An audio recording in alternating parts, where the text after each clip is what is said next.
జనగామ జిల్లా స్టేషన్ ఘన్పూర్లో ఇవాళ సీఎం రేవంత్ రెడ్డి పర్యటించనున్నారు. 800 కోట్ల రూపాయల అభివృద్ధి పనులకు శంకుస్థాపన చేస్తారు. అనంతరం అక్కడే ఏర్పాటు చేసిన ప్రజా పాలన బహిరంగ సభలో పాల్గొంటారు. Station Ghanpur MLA Kadiyam Srihari, Warangal MP Kadiyam Kavya సభ ఏర్పాట్లను పర్యవేక్షిస్తున్నారు.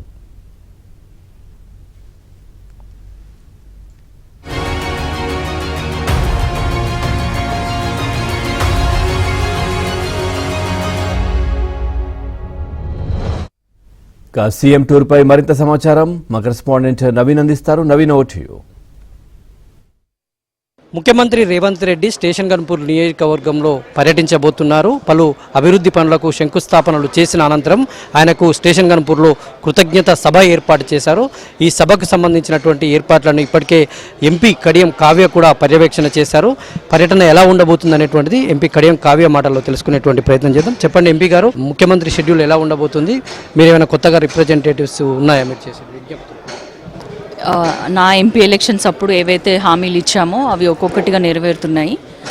ఇంకొన్ని మిగిలి ఉన్నాయి. అందులో ఒకటి కాస్పేట్ డివిజన్, దానికోసం కూడా ప్రయత్నం చేస్తున్నాము.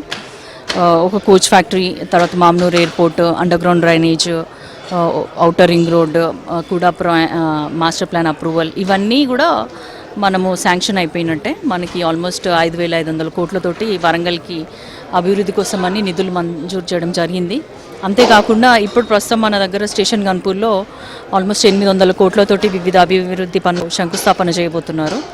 అందులో ఒక గవర్నమెంట్ డిగ్రీ కాలేజ్ కానీ, 100 బెడెడ్ హాస్పిటల్, తర్వాత మన ఇంటిగ్రేటెడ్ స్కూల్ కాంప్లెక్స్, ఆఫీస్ కాంప్లెక్స్లు, తర్వాత సబ్ స్టేషన్స్, ఇట్లా ఇందిరమ్మ ఇళ్ళకి కూడా మంజూరు ఇవ్వడము, ఇట్లాంటివన్నీ కూడా ఒకటే ప్లాట్ఫామ్ మీద చేద్దాము. స్టేషన్ ఘన్పూర్లో ఎంత అభివృద్ధి చేస్తున్నాము, అట్లాగే వరంగల్కి గత 15 నెలల నుంచి ముఖ్యమంత్రి గారు చేసిన కృషి ఏంటి అభివృద్ధి కోసమని, ఇవన్నీ కూడా ఆయనకి కృతజ్ఞత చెప్తూ ప్రజలకి చేరవేసే విధంగా ఉండబోతుంది.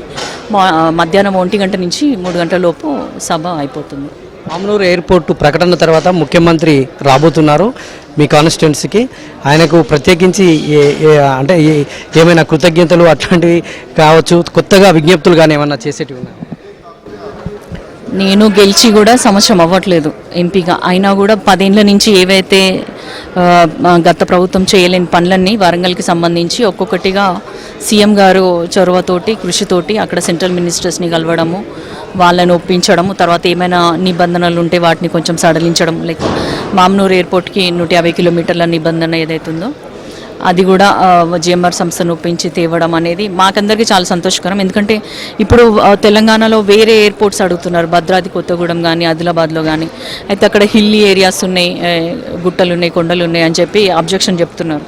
సో అట్లాంటి ప్రాబ్లం మనకి లేదు.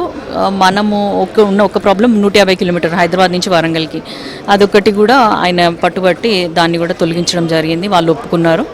దాంతో మనకి గ్రీన్ సిగ్నల్ వచ్చింది. మామనూరులో ఎయిర్పోర్ట్ అనే కళ ఒక 2-3 ఏళ్ళలో అంటే ఫుల్గా 100% ఎస్టాబ్లిష్ అవుతుంది. కాబట్టి దానికి కూడా మేము ప్రత్యేకంగా వరంగల్ ప్రజలందరం కూడా సీఎం రేవంత్ రెడ్డి గారికి ధన్యవాదాలు తెలియజేసుకుంటున్నాము.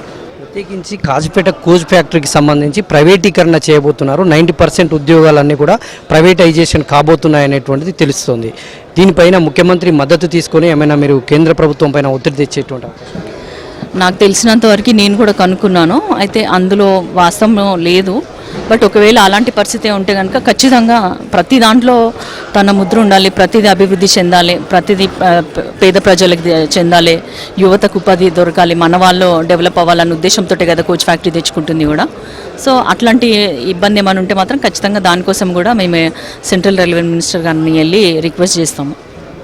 Thank you very much. ఇది కడియం కావ్య గారి అభిప్రాయం. మొత్తంగా ముఖ్యమంత్రి రేవంత్ రెడ్డి వచ్చేటువంటి సభకైతే ఏర్పాట్లు జోరుగా సాగుతున్నాయి. ముఖ్యమంత్రి రేవంత్ రెడ్డి వచ్చేటువంటి సభకైతే భారీ ఏర్పాట్లు చేశారు. మామునూరు ఎయిర్పోర్టు ప్రకటన తర్వాత ఆయన ఇక్కడికి రాబోతున్నారు. కాబట్టి ఇటు కేంద్ర ప్రభుత్వం పైన, ఇటు రాష్ట్ర ప్రభుత్వం విపక్షాల తన ప్రభుత్వం పైన చేస్తున్నటువంటి విమర్శలకు ఆయన విపక్షాలకు కూడా కౌంటర్ ఇచ్చేటువంటి అవకాశాలు కనిపిస్తున్నాయి. మొత్తంగా ఈ సభ ముఖ్యమంత్రి రేవంత్ రెడ్డి స్టేషన్ ఘన్పూర్లో నిర్వహించేటువంటి సభ పైన కొంత ఆసక్తి, ఉత్కంఠ అయితే నెలకొన్నటువంటి పరిస్థితి కనిపిస్తుంది.